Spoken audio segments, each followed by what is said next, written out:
everybody, and welcome to this week's exciting adventures on Utopia. Each week, we bring you the most important news about the Utah environment and the many critters that depend upon conservation efforts for survival into the 21st century. This week, we traveled to the southern border in Utah, where we documented the rescue of 78 dogs and 36 cats from an overpopulated shelter in need of relief. And later in the episode, we traveled to Park City, Utah, the first designated gold-level mountain biking town in the world, as determined by the International Mountain Bicycling Association, and uncover just what it takes to be the best in the world. But first, check out this segment on the rescue and adoption of over 100 dogs and cats. Your heart will melt at the sight of these fuzzy little creatures being helped. Here's Patricia Matson with that story.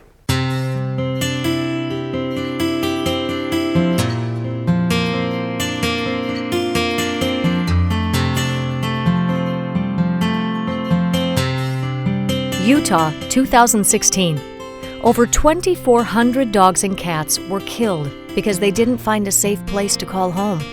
However, also in 2016, 30,897 dogs and cats were saved. This number translates to 86% of all dogs and cats being saved that found themselves in a Utah animal control shelter. And that number is quickly moving towards 100%. We heard a statistic from the Best Friends of Animals that in 1984, an estimated 17 million animals were being killed every year in America's shelter system. 17 million killed. That number has been reduced to an estimated 2 million nationwide in 2016. Recently, Mark Miller Subaru teamed up with Nuzzles & Co. Pet Rescue and Adoption out of Park City, Utah to help those dogs and cats most in need. Our group is called Nuzzles & Co. Pet Rescue and Adoption. We were formerly called Friends of Animals Utah. We've been around since 1990, so it's over 25 years. And we are a 501c3 rescue. We take local animals, dogs and cats, from the shelters, city and county shelters here in Utah, and we've also started working with the Navajo Reservation and the Ute reservations in the Four Corners area. And our purpose is just to find these wonderful animals that have no homes, new families, new lives, and new people to love them, and hopefully permanent homes. On a recent mission, Nuzzles & Co. put together a team and traveled to the Navajo Reservation Kayenta Animal Care Center on the southern Utah border, where they teamed up with local rescue organizations to ameliorate the overcrowding of their facilities.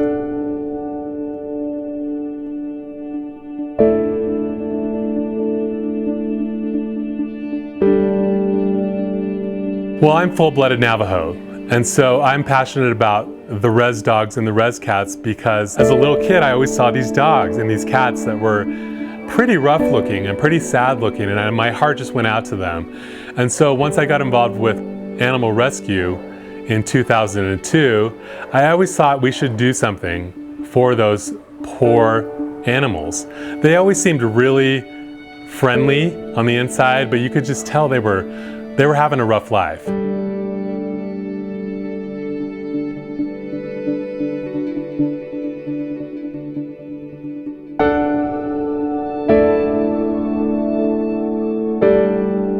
The mission would have 3 parts. First, collect dog and cat food to donate to shelters on the reservation. Second, drive the donated food 400 miles south to the reservation shelters. And third, rescue the animals overflowing in the reservation shelters and bring them all back to Park City to Nuzzles & Co. to be nurtured back to full health and adopted to a loving home.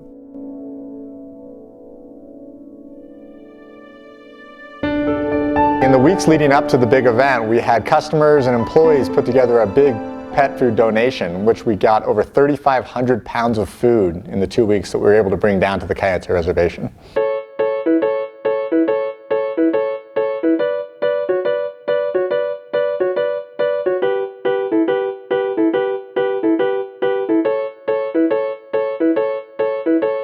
When the day arrived for the journey south, donated food was diligently loaded into the waiting caravan of 3 donated Subaru Outbacks and a rented U-Haul.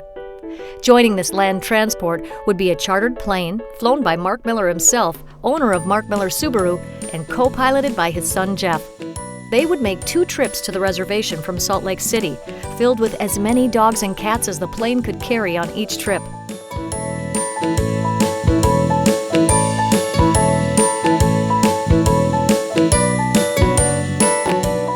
After the vehicles achieve maximum capacity, our team takes a photo to commemorate the beginning of a very long road trip.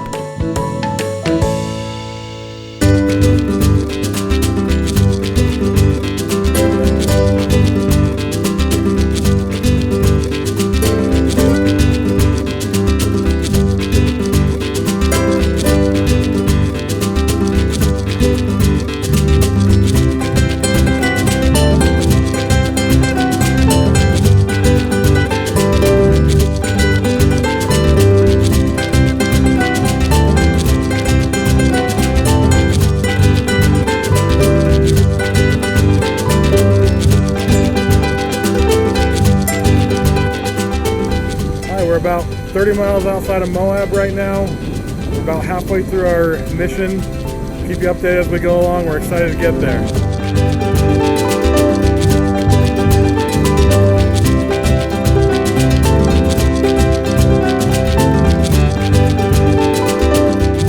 There are many causes for the high number of homeless animals in Four Corners area, and there seems to be one common denominator: poverty. Nationwide, there is a correlation between economic conditions and the amount of abandoned dogs and cats. It's about a lack of resources, not about a lack of caring. There are hundreds of thousands of stray animals on the Navajo Reservation alone, which is the geographical size of West Virginia, the state of West Virginia. So their resources are very limited. The poverty levels are high, the unemployment rate is high, so the poor animals are low on the totem pole in terms of resources and taking care of them, so it's a big problem. There are only 5 animal control offices on the entire reservation. And we even had a dog that was drinking out of a gas station window washing bucket for water, maybe, to drink. So some people's thinking that maybe I'll just dump this at the gas station, I'll just dump this at the supermarket, because somebody will feed it, somebody will take it, something good will happen to it. And that's their only hope. That's the people's only go-to solution, which is sad. So we're working hand in hand with the reservation. It's not us off-reservation people going in and saving the reservation animals. We're not telling them how to provide care for their animals. We're going in and assisting them. As the team finally arrives in Kayenta, they head straight to the shelter to start unloading empty crates and bags of food. The excitement is palpable as the team is about to meet the plethora of abandoned pets that they have been planning to meet over the past weeks.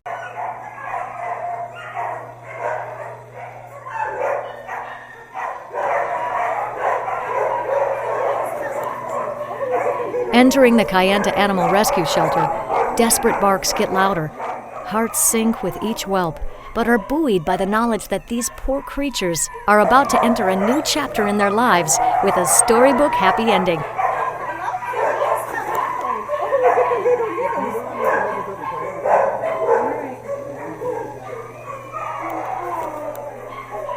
The hardest part at this point is for each volunteer and member of the production crew to fight the temptation to adopt every single puppy immediately.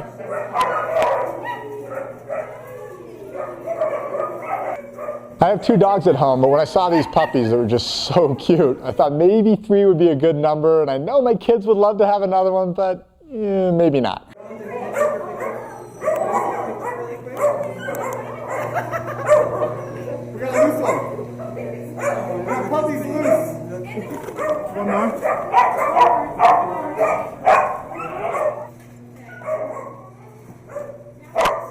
Special precaution was heeded using gloves to handle the animals and sterilizing crates between trips. And everyone was warned to watch for ticks, which proved abundant in the area. Dogs and cats were carefully placed in crates for transport with the paperwork on each animal accompanying them. And each dog was given a custom collar for identification, the first step in their journey to a loving home.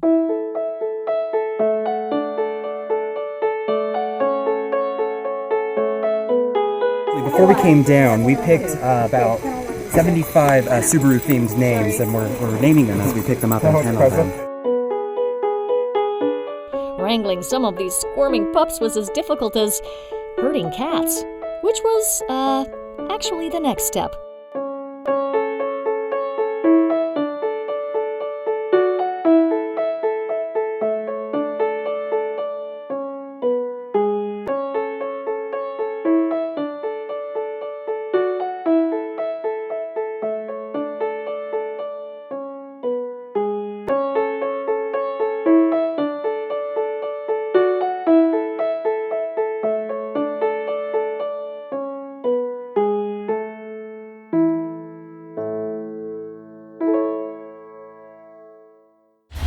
Utopia will be right back after a word from our sponsors.